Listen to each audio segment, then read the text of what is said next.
Hello and welcome to Afri's Concept TV, where we give you the latest news, gist and updates. And now to the news of today. The headline: the IPOB and the bastardization of Biafra. Now to the news in full. Today's Biafra, IPOB's Biafra, is an opportunistic scheme. Biafra, peddled by their utterances, is a photocopy of North Korea. Many Igbo opportunists who want power through the back door would mouth Biafra and then claim heroism.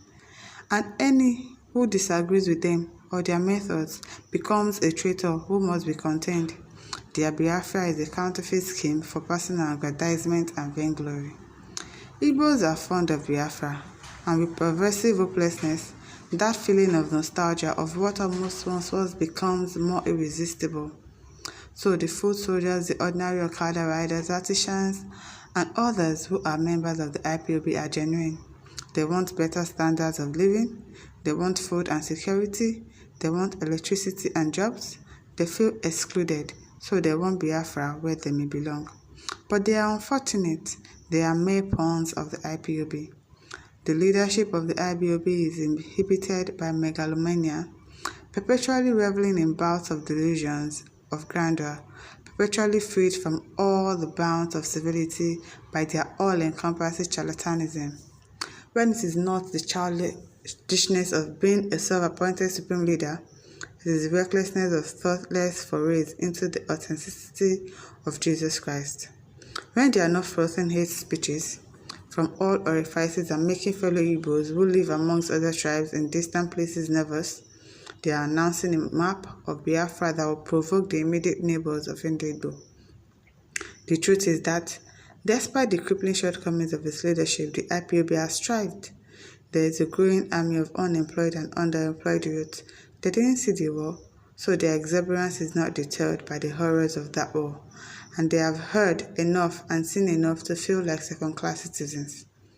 There is an abundance of redundancy in governance, and everywhere around Igbo lands are politicians who are just inept, but who are disconnected from their suffering people. They have not helped to assuage feelings of marginalization by the federal government. So the Igbo politicians aren't just seen as lazy and corrupt, they are also seen as cowardly by their own indignant people. So the IPOB has tapped into a very rich and pulsating vein of discontent. The IPOB leadership, as short-sighted as it is, understand that hate speeches against the Hausa's Fulani and its hegemony will be praised as bravery by ordinary Igbos, young and old. And when nearly everybody else appears timid and speaks in hushed tones behind curtains, the man who yells at the perceived oppressors is regarded as courageous, his actions heroic, his incoherence excusable. IPOB has promised roads and bridges and railways and a literal paradise, so many Igbo youths would rather pitch their luck, albeit optimistically, on fantasy than wallow in seemingly insoluble suffocating reality. The IPOB is abusing Biafra. The socio-economic situation is not enviable. People are suffering, but the circumstances that made Biafra imperative no longer exist. The IPOB cannot contrive it, and their outlandish propaganda, the herdsmen violence affects the southwest and middle belt as it affects the southeast. It is an atrocious crime, but it can't be used to justify Biafra. The IPOB leaders claim insurmountable popularity in Igbo land, but they wouldn't submit to party politics and claim all the seats on Igbo land and engineer autonomy from the inside. They don't want to take the risk of discovering that they may not be in the majority, so they dismiss the political process as rigged in favor of slaves to establishment, so they can stay outside and force a referendum or engineer a revolution. Perhaps that is smart, crafty. If the IPOB were to choose the hard work of engaging in proper politics, then it would have to substitute its fairy hate speeches and crazy conspiracy theories with real plans and policies. And then, in being civil, in being well-behaved, in observing decorum, it could lose its edge and become just another party, so it conceals itself with unending torrents of blusters. At the core, IPOB is charlatanism. Any attempt to scrutinize the thought process of the IPOB leadership must end in fright. Take the comical theory of Jibril of Sudan. IPOB leadership believes that the president is dead and has been clandestinely replaced by a Sudanese imposter. That was once thought to be a piece of scrapbook humor, but the IPOB leadership has gone on for more than a year, striving insanely to prove a ridiculous farce. If a primary school teacher did that, he would have been told to see a psychiatrist. But the supreme leader of the IPOB has spent a year pointing out imaginary discrepancies between the ears and the nose and the head of the president he sees today and the one he knew before. Ordinarily, anyone who comes out calling himself a supreme human being or leader, dismissing others as rams and fools and substituting facts with personal fictions, will be treated with pity. But many Igbo politicians and intellectuals have either sat on the fence or chaired the IPOB.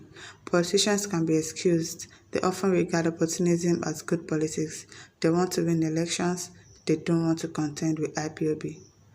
But what about the intellectuals?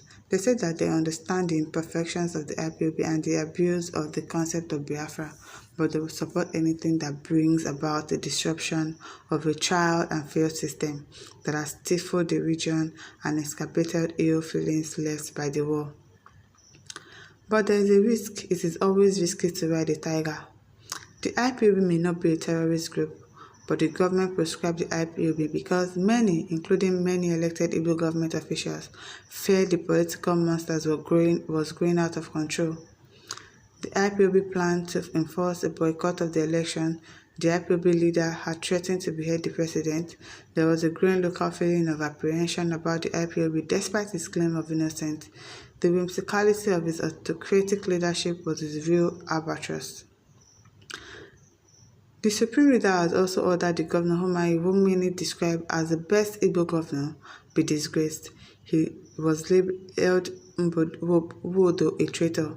He wants all traitors punished. Bounties are not being placed on heads. Perhaps a list of more traitors will soon be published. Who knows where this may end? Some Igbo intellectuals still think it is the beginning of a necessary disruptions. Others think it is a journey towards a North Korea of West Africa. Listeners, please kindly leave your thoughts in the comment section, and please do not forget to like, to share, and to subscribe to our YouTube channel. Thank you for always listening to us.